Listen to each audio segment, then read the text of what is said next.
Yay! Nós já somos mais de 10 mil pessoas inscritas neste canal aqui. Na internet, aqui no YouTube, inclusive, a gente tá muito acostumado a ver pessoas medindo sucesso por número de inscritos ou pensando que só existe sucesso ou alguma coisa assim quando a pessoa atinge um número imenso, né? Como se 10 mil pessoas não fosse nada. Mas o número é só um símbolo e é legal, ele é um marco de fato. Mas eu gosto de trazer mais pro lado humano e pensar nesses 10 mil como 10 mil pessoas, e não o número 10 mil, que é menor que 1 milhão, que 3 milhões e que... enfim.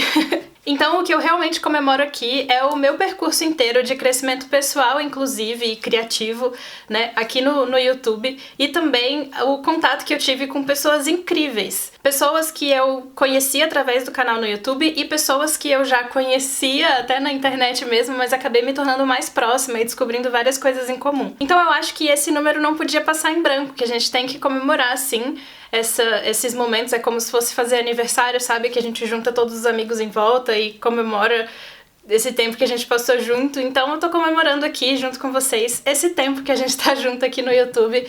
E cada mensagem trocada e comentário e pessoas que me marcaram com a hashtag e comemorações que a gente fez juntos de pessoas que tinham muita dificuldade de fazer alguma coisa. E daí, com a minha ajuda ou incentivo, acabou aprendendo e conseguindo. E eu acho muito, muito, muito, muito legal. Então eu queria compartilhar aqui 10 coisas que eu vivi ou que eu aprendi aqui no YouTube desde que eu criei o canal. E quem sabe essas 10 coisas não ajude alguém que esteja aí do outro lado e que esteja precisando de um incentivinho assim a mais pra poder abrir um canal no YouTube. Eu sei que muita gente tem vontade, fique esperando o dia que vai estar pronto pra isso acontecer. Então, o primeiro aprendizado de todos, e eu acho que o maior deles e mais visível, é que eu aprendi a gravar vídeos e a editar vídeos e mexer com programas de edição de um modo geral.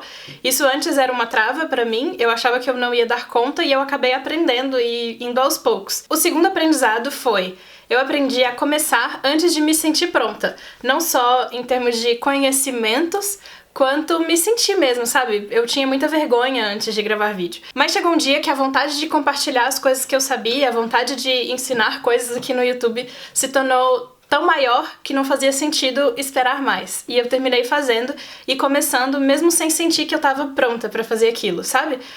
O primeiro vídeo que eu gravei eu não sabia editar ainda, eu não sabia nem como é que eu ia fazer. Então eu fui meio que descobrindo no processo e isso foi muito legal. O terceiro aprendizado tem um pouco a ver com isso tudo, que eu aprendi a vencer a minha vergonha ou timidez.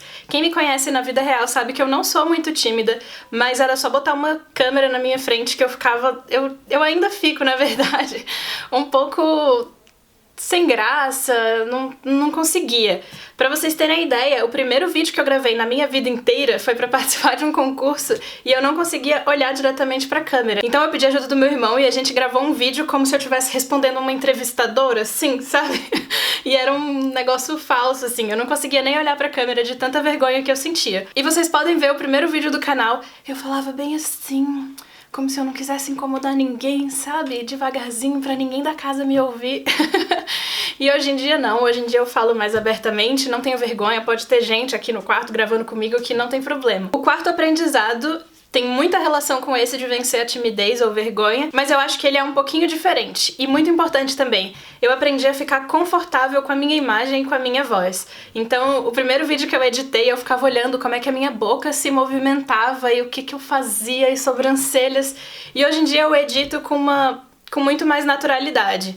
Antes eu achava minha voz um pouco estranha também, eu me acostumei com isso, e eu acho que a gente ficar à vontade com a nossa própria imagem é uma coisa extremamente importante, não só pra gravar vídeo, mas na vida mesmo, sabe? O quarto aprendizado foi: eu aprendi a abandonar um pouco meu perfeccionismo ou a parar de esperar situações ideais. Às vezes eu idealizo um vídeo na minha cabeça ou um projeto de artesanato, e antes eu achava que ele tinha que ser exatamente daquele jeito que eu tinha idealizado pra ele ser bom. E eu aprendi que a gente pode ir adaptando no meio do caminho, e que aquilo não precisa ser a maior perfeição do mundo pra valer a pena ser compartilhado, e nem pra ser bom. Então esse processo de compartilhar as coisas que eu faço e não cobrando um perfeccionismo absoluto ou aquele ideal que eu tinha imaginado, acabou modificando ou influenciando também o meu processo criativo aqui. E falando em criatividade, o sexto aprendizado é que eu antes pensava que pra ser criativo a gente tinha que ser muito livre, né? Que a liberdade e a criatividade andavam juntas, mas eu entendi que a gente pode ser criativo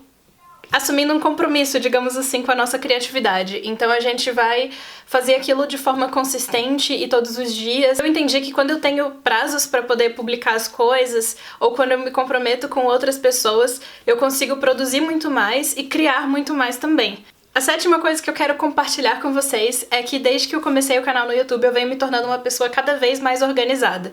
No início eu postava vídeo com pouca frequência e eu sempre achava que eu tava fazendo menos do que eu deveria ou do que eu gostaria e tendo inclusive menos resultado, mas agora eu assumi um compromisso e eu consigo cumprir com ele e isso é incrível. E isso aumentou inclusive a minha confiança em mim mesma, no meu poder de execução das coisas que eu imagino aqui na minha cabeça. Então quando eu penso num projeto novo, eu não fico mais, será que eu vou dar conta de fazer? Eu penso em qual é o próximo passo que eu tenho que tomar para poder fazer esse projeto acontecer. O oitavo fato que eu quero compartilhar é um aprendizado que na verdade vem de uma frustração, que é, eu aprendi a colocar projetos numa nuvenzinha assim de outro dia, outra hora eu vou mexer com isso aqui. Termina que quando você tá numa rotina de produção muito grande, de criação muito grande, você tem muitas ideias e ter ideias é ao mesmo tempo muito legal e muito frustrante porque a gente tem que fazer escolhas, né? Não são todas elas que vão ser executadas, pelo menos não no momento presente, porque a gente não dá conta.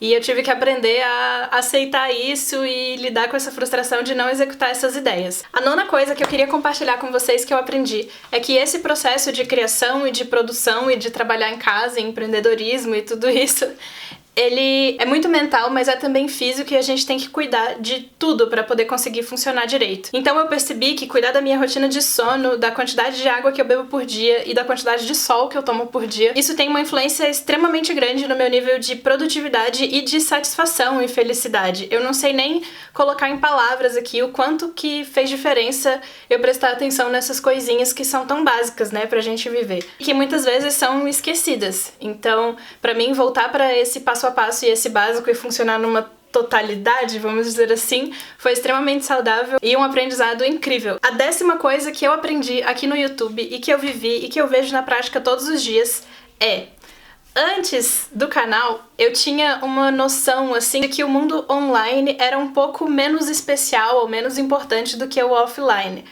Porque eu achava que as relações que a gente fazia com as pessoas ao vivo e a cores, sabe? Olho no olho, eram muito importantes, e tocar, e conversar, e sabe? Eu achava isso extremamente importante e colocava isso num grau maior do que a relação que a gente cria com as pessoas na internet.